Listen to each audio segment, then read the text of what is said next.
ಚಪಾತಿಗೆ ಮತ್ತು ರೊಟ್ಟಿಗೆ ತುಂಬಾ ರುಚಿಕರವಾದ ಈ ಸೈಡ್ ಡಿಶ್ ರೆಸಿಪಿ ತೋರಿಸ್ತಾ ಇದ್ದೀನಿ ಇವತ್ತು.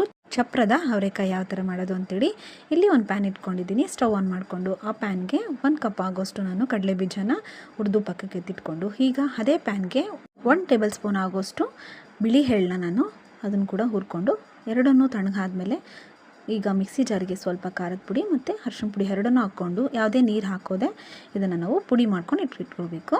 ಈಗ ಅದೇ ಸ್ಟವ್ಗೆ ನಾನು ಇನ್ನೊಂದು ಪ್ಯಾನ್ ಇಟ್ಕೊಂಡು ಸ್ವಲ್ಪ ಎಣ್ಣೆ, ಸಾಸಿವೆ, ಜೀರಿಗೆ ಮತ್ತು ಕರಿಬೇವು, ಸಣ್ಣದಾಗಿ ಹೆಚ್ಚಿಟ್ಕೊಂಡಿರೋ ಈರುಳ್ಳಿಯನ್ನು ಹಾಕಿ ಈರುಳ್ಳಿ ಸ್ವಲ್ಪ ಕೆಂಪಾಗೋವರೆಗೂ ನಾವು ಇದನ್ನು ಚೆನ್ನಾಗಿ ಹುರ್ಕೋಬೇಕಾಗಿರುತ್ತೆ.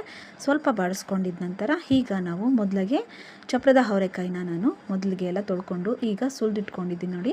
ಆ ಥರ ಸುಲಿದಿಟ್ಕೊಂಡು ಇದನ್ನು ನಾನು ಒಂದೇ ವಿಸಿಲ್ಗಾಗಿ ನಾನು ಕುಕ್ಕರ್ಗೆ ಹಾಕಿಟ್ಕೊಂಡಿದ್ದೆ. ಸ್ವಲ್ಪ ಬೇಯಿಸ್ಕೊಂಡಿದ್ದ ನಂತರ ಕುಕ್ಕರ್ಗೆ ಹಾಕಿಸ್ಕೊಂಡಿಟ್ಕೊಂಡಿರೋ ಚಪ್ರದ ಅವರೆಕಾಯಿನ ಈಗ ಎಲ್ಲ ನೀಟಾಗಿ ಮಿಕ್ಸ್ ಮಾಡಿಕೊಂಡು ಸ್ವಲ್ಪ ರುಚಿಗೆ ತಕ್ಕಷ್ಟು ಉಪ್ಪನ್ನು ಹಾಕ್ಕೊಂಡು ಈಗ ಚೆನ್ನಾಗಿ ಮಿಕ್ಸ್ ಮಾಡ್ಕೊಂಡಿರಬೇಕು. ಇದು ಚಪಾತಿಗೆ ಮತ್ತು ರೋಟಿಗೆ ಆಯಿತು, ಇಲ್ಲಾಂದರೆ ನಾವು ರೈಸ್ ಸಾಂಬಾರ್ಗಾಯಿತು ತುಂಬಾ ರುಚಿಕರವಾಗಿರುತ್ತೆ ಈ ಸೈಡ್ ಡಿಶ್ ರೆಸಿಪಿ. ಈಗ ಎಲ್ಲ ಚೆನ್ನಾಗಿ ಮಿಕ್ಸ್ ಮಾಡ್ಕೊಂಡಿದ್ದು ಆಯ್ದಿದ ನಂತರ ಈಗ ನಾವು ಮೊದಲಿಗೆ ಮಿಕ್ಸಿ ಮಾಡ್ಕೊಂಡಿಟ್ಕೊಂಡಿದ್ವಿ ನೋಡಿ, ಗ್ರೈಂಡ್ ಮಾಡ್ಕೊಂಡು ಇಟ್ಕೊಂಡಿದ್ವಲ್ಲ ಅದನ್ನು ಚೆನ್ನಾಗಿ ಹಾಕಿಬಿಟ್ಟು ಇದನ್ನು ಕೂಡ ನೀಟಾಗಿ ಮಿಕ್ಸ್ ಮಾಡ್ಕೋಬೇಕು. ಇದರಲ್ಲೇ ನಾವು ಖಾರದ ಪುಡಿ ಮತ್ತು ಅರಿಶಿನ ಪುಡಿ ಹಾಕಿರೋದ್ರಿಂದ ಯಾವುದೇ ರೀತಿಯಾದ ನಾನು ಎಕ್ಸ್ಟ್ರಾ ಏನು ಹಾಕ್ತಾಯಿಲ್ಲ.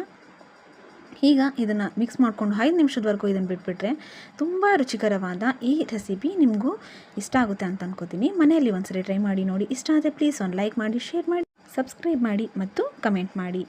Thank you for watching my channel.